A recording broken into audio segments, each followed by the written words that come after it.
Uno de los aspectos más importantes que tendrán sin duda un gran efecto práctico respecto a la nueva ley de amparo tiene que ver con el parámetro a través del cual una autoridad que conozca de una demanda de amparo va a estimar si se violaron o no ciertos derechos. La respuesta para conocer este parámetro la encontramos en el artículo primero y concretamente la fracción primera de la nueva ley de amparo, porque en esta fracción ya se determina legislativamente algo que se desprendía de la propia Constitución General de la República, tanto en su artículo primero como en el artículo 103, fracción primera.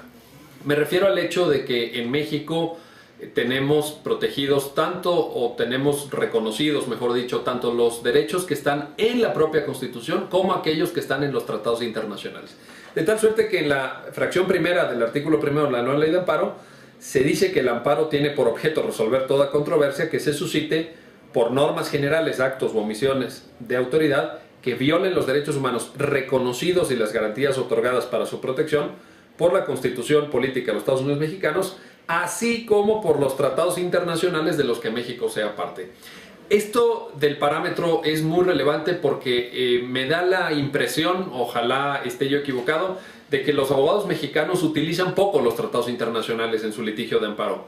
que no se conocen los tratados internacionales, que no se construyen los conceptos de violación que se hacen valer en las demandas de amparo con base en los tratados internacionales, y esto es algo que hay que ir conociendo. Y debemos entender que cuando la ley de amparo en su artículo primero, fracción primera, se refiere a los tratados internacionales, incluye también todas aquellas normas que derivan de los propios tratados, de tal suerte que es importante conocer, por poner un ejemplo, la Convención Americana de Derechos Humanos, el conocido como Pacto San José, pero también la interpretación que de ese tratado ha hecho la Corte Interamericana de Derechos Humanos. La jurisprudencia de la Corte Interamericana de Derechos Humanos también nos puede servir para nutrir los conceptos de violación, para añadir argumentos y razones de mucho peso, de mucha calidad, que se podrán hacer valer en el juicio de amparo. En todo caso, lo importante es que ya esta fracción primera del artículo primero nos ofrece un parámetro mucho más amplio. No solamente aquellos derechos que estén en la Constitución, sino todos aquellos que estén en los tratados internacionales de derechos humanos firmados y ratificados por el Estado mexicano, que suman más de 100. Son aproximadamente 150. México siempre ha tenido una actividad diplomática muy participativa en materia de suscripción de tratados internacionales y por tanto todos estos tratados ya han sido incorporados al orden jurídico nacional de acuerdo con lo que establece el artículo primero de nuestra Carta Magna. El gran reto, creo yo, a la luz de lo que señala este artículo primero, fracción primera, es que los abogados conozcan cómo se integran estos tratados, qué derechos establecen y los hagan valer progresivamente. Y por supuesto que los jueces lo apliquen. Cabe recordar,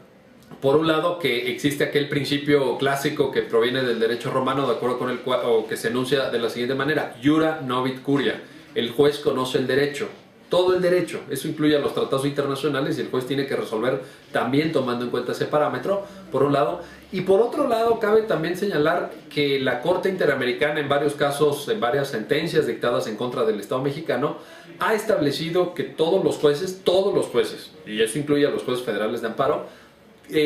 tienen la obligación de ejercer el control de convencionalidad. Tienen que traer el parámetro de la convencionalidad de nuestro derecho interno, tienen que hacer valer la Convención Americana de Derechos Humanos en todos sus razonamientos y tienen que aplicar la jurisprudencia de la Corte Interamericana. Y no solo eso,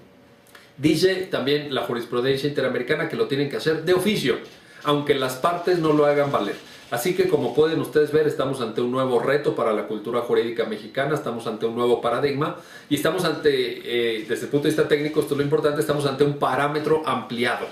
que incluye ya no nada más la Constitución, sino también los tratados internacionales y el derecho que derive de los propios